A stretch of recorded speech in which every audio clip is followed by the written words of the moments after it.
You know what I'm saying? It's at this level, people. Second chakra. Okay, this isn't the lower nature. This is what makes us human. We want to fuck, we want money, we're animals. It had to hit Chiron in the animal part. It had to. So, Chiron is fucked. And you're fucked, and you're fucked, and you're fucked, and you're fucked, and I'm fucked, and we're all fucked. Why? Because we have human flesh. And it was in childhood that we got fucked, literally or figuratively, unfortunately many children do. And we take out the wound, we take out the arrow, but that poison was to never heal the wound. So how do many children that are traumatized and royally fucked pretend this never happened? By suppressing it and becoming Wendy. I'm going to be on time, I'm going to work hard, because the rules tell me that if I do what I'm supposed to do, and I'm where I'm supposed to do, I'm protected, right? And the rest of my life, everything's going to go good, right? That was me. Bullshit. You're fucked, and you're fucked, and you're fucked, and you're fucked, and it doesn't matter if you act like Wendy or Peter Pan. You're eventually going to have to find a combo of both. So Chiron pulls out the fucking arrow, and he's like, fuck my life. Because Zeus loved Chiron. And Zeus, just a few days before, said, Chiron, we are so grateful, because of course, what happens when you have a wound and you feel like a piece of shit and you overgive to that person or that part of your life, they think you're fucking God, right? Yeah. You're saving people, but you know you're a fucking piece of shit. You know that you think you're worthless. What did I tell you? If you hate animals, what do? Take care of them. You open an animal shelter because you gotta cover the piece of shitness you are. And now you get called by the city and they open, something in your name because you've saved all these animals, but really you fucking hate animals and you know it's a fraud, and then you hate yourself more, and because you're like, shit, now I have a building named after me and I fucking hate animals. They don't know that I really peel the rabbits and kill them at night, like Glenn Close in freaking Fatal Attraction. Ah! And we're all at home saying I'm a fucking fraud and my secrets are gonna be found out, and what the fuck? And this is Chiron. He's like, I'm a fucking abandoned piece of shit. But Zeus had decided to name a building after him, figuratively, and said, Chiron, just 2 days before, and says, I'm gonna make you immortal. Fuck my life. I'm immortal and I have to deal with this pain for the rest of my fucking life? Fuck you, Zeus. Fuck the animal shelter building. I hate animals. It's the Lance Armstrong story. Once your lie is revealed, you feel better. You're like, fuck, good, I don't have to maintain this anymore. We feel relief. Lance Armstrong said, yeah, I can't anymore, and he just said it.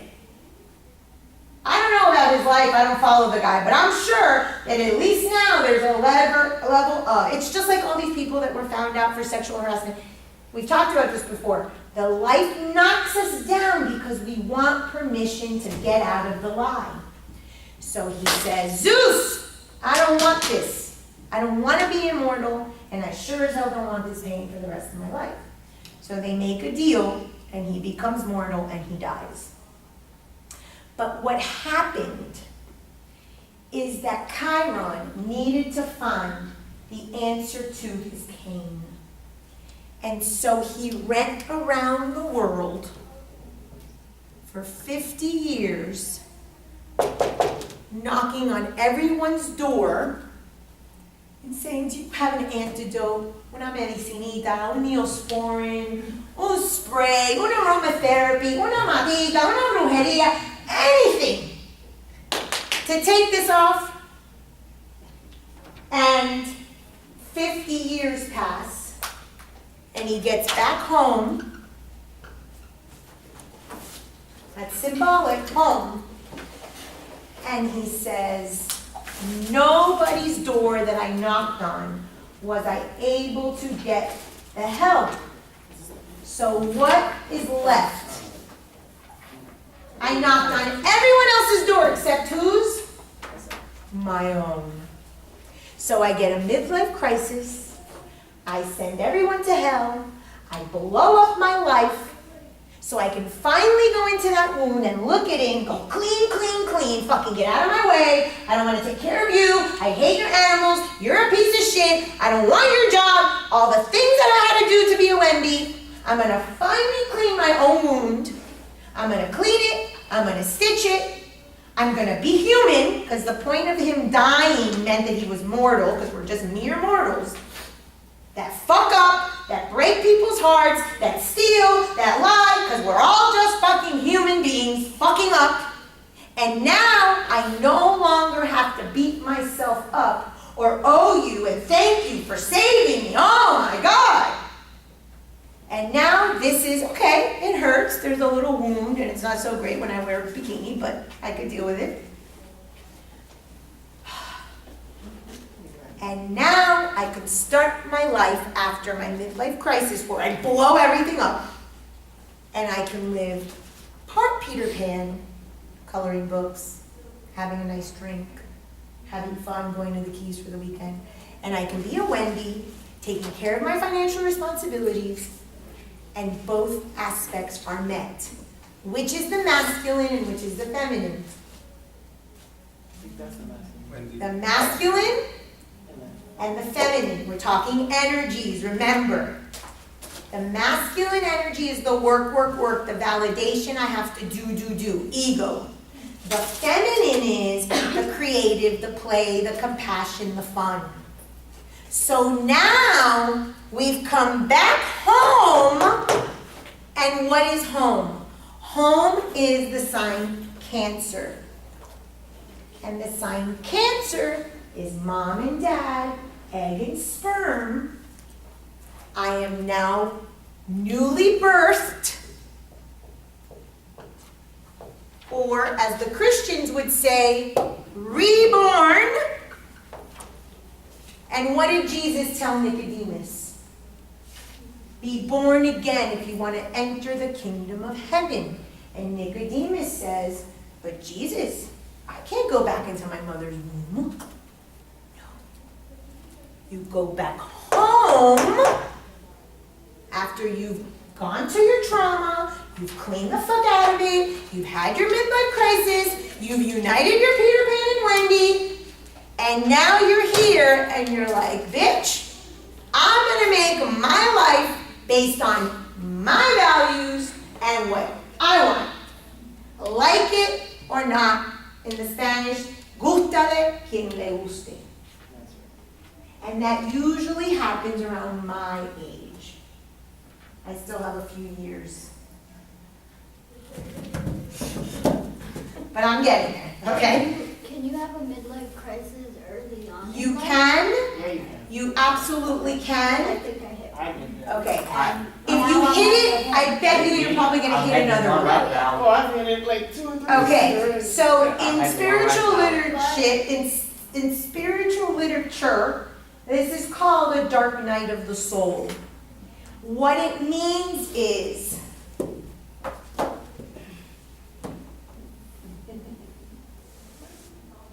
full fucking surrender. Yeah. And the real time that we get on our knees, and I don't care what you believe in or what you pray in, you surrender and you're like, just take the fucking pain away, bitch, because I can't handle it. And until we get to full fucking surrender, we're gonna keep having what appears to be like midlife crisis. They might be mini. John, not John of the Cross. John, I don't know why I was forgetting his name. schizophrenic though. I'm sorry? I ended up schizophrenic. Okay, well, you wrote that in your paper, and I put a comment, are you diagnosed Yeah. schizophrenic? Okay, we'll talk about that, because abnormal psych, and that's, okay. So we tend to have mini ones, these skinny cows, feel like the midlife crisis, but if you really look back, you've only done this. When you go, I've done that. then it's most likely, I've had 2. I'm so done, please. I'm finally starting to get out of the second one. It's called, in spiritual literature, the dark night of the soul. It's not St. John of the Cross. Maybe it is. I always get these two. Yes, it's not John of God, it's St. John of the Cross. He was a mystic of the 1500s, and he writes about that. You can Google Dark Night of the Soul is what he called it. And it really is something that brings you to your knees. I don't know if you guys remember that lecture that we talked about, where I said it's probably your fatal flaw, the thing that you validate yourself on. We talked with you about loyalty and other things, that's where you're going to be totally kicked. That I didn't even get kicked down with cancer. It was destroying my marriage that really got me. So we're going to get hit where it hurts because that wound is there. So every 7 years, in your skinny cows, your wound opens. But around this age, when this is happening with Chiron, that's really when we tend to find that happy balance. But not all people. And of course, some people start younger. I mean, really, it has a lot to do with free will and how much work you do and how much consciousness and awareness and insight. And it is believed in New Age philosophy that people are getting woke younger. So that's to be determined. I'm just sharing what's out there. So Gerson, did that explain why people have a midlife crisis around this age? Yeah. Okay. So that's what's going on. And then we become the wounded warrior, where we take our mission, and our mission is to educate and teach others. And that's my mission. My mission is to teach you guys about the subconscious and why you're repeating patterns and how to rewrite your story and all of that. And now I'm on a vengeance. Because when you get to that point of, oh my God, I have this information, everybody needs to know. It's like if you have the lottery numbers, you want to kind of keep them. Once you cash in on the lottery, and let's say that there was a rule that you could only win the lottery once, and you got the lottery numbers again, you would go to your people and you'd be like, these are the lottery numbers, take them. Because you keep your lottery first. I understood this for me first. And now I just want everyone to have the lottery numbers. To me, this is the lottery number. That's the wounded warrior that comes out of the wound of childhood. Remember when I had you do the stone soup assignment? Yes. That assignment is so that you can find this. And every thread that's in there that's weaved is for you to say, oh, that's my mission, that's my vocation. I've never got my book back. Your journal? Yeah. Oh, it's on my web desk. Okay. I'll bring it on Tuesday. It's in the corner. That's my Peter Pan Keep miss. looking at it. So, that is the importance of play. Because when you play, when you stay in somewhat of a childhood nature, I'm talking if you're a Wendy, it opens up the creative energies. It opens up the ability to birth something. Whether it is a rebirth of you, which is the hope, or a book, or a child, or a business, or a not-for-profit, or a wardrobe, whatever it is, that energy is the one that births. It's play in whatever form you think it is super important for you to connect with the origin of your male and female, of your egg and your sperm, of whatever you need to birth.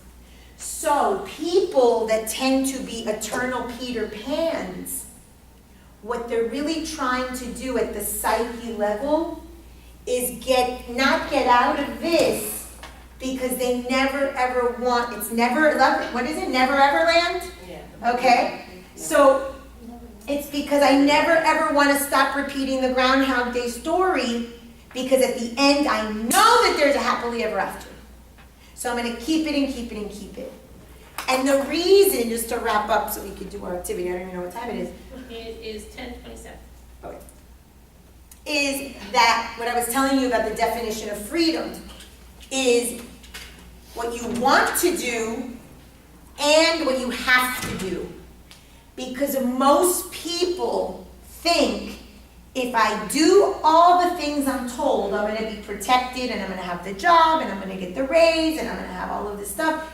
And we all know that's bullshit. Whereas the other people are like, screw it, I want to come and go as I please. They probably had very authoritarian parents, and that's why they become very permissive Peter Panners. And then people that have very permissive Peter Pan parents tend to become very authoritarian or authoritative. This is what we see, and why we see generations flip-flop. I'm so different than my mom. I'm so different than my dad, because we tend to flip-flop. But the truth is in the middle. It's a combination of what I have to do. When I brush my teeth and I take a shower and I eat well, that feels good. When I have flexibility at my job and I can go on vacation, that feels good. But if every day I was on vacation, it wouldn't feel like vacation.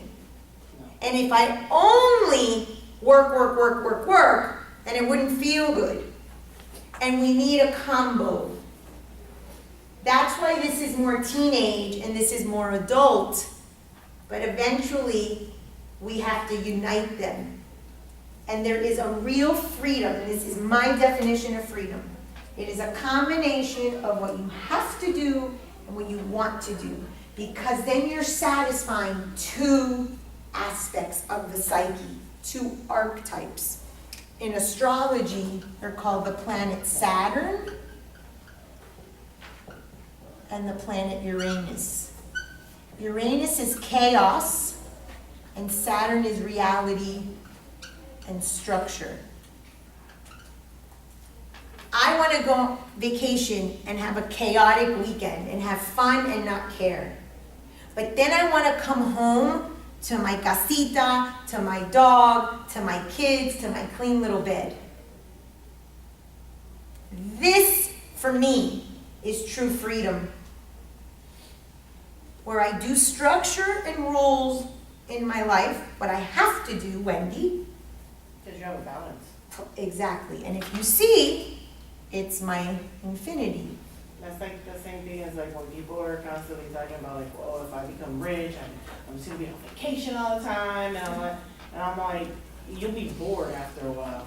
Too much of anything is good. Yes, and talk to people that retired. Yeah. I don't know where I was. I was at a function, and the person said, my dad retired and my mother is getting tired of him. Oh, it was a birthday party I was invited to on Friday. And the girl was like, my dad retired, and I told him, they have money. He retired from some, good pension or whatever. And she's like, go travel, go do things, go join an art club, go this, go that. Because if your whole life you've just been a Wendy, you don't know how to have fun. That was me. Yeah. Remember last week when we talked about let me work for the afterlife? It's the same thing. All these stories are saying the same thing. I'm just giving you all these different ways to tell it to you. Whereas this person is like, live for today, YOLO! I mean, neither way works. You need both. And usually what we find is this is the college experience around the teens. This is the 20s and the 30s experience. And then you have the midlife crises in the 40s and 50s. Because you've done the child and adult years college party, for those of you who have. Some of you have, some of you haven't. And then that'll be repressed and it'll come out later. And then you'll have to get a real job and pay bills and maybe have kids and have a mortgage and a minivan. And then you'll be like, fuck this shit, I'm gonna slit my wrists. And then you say, okay, let me blow my life up, which you don't have to. There are ways, therapy is one of them, to find this middle. Unfortunately, many times when people are either getting out of Peter Pan or Wendy to get to a balance, oftentimes there's fallouts in relationships, there's divorce, there are family problems, because the biggest misconception is that the people that love you want you to change. I laugh when clients say, but I lost weight, my husband's just so happy. Or, why are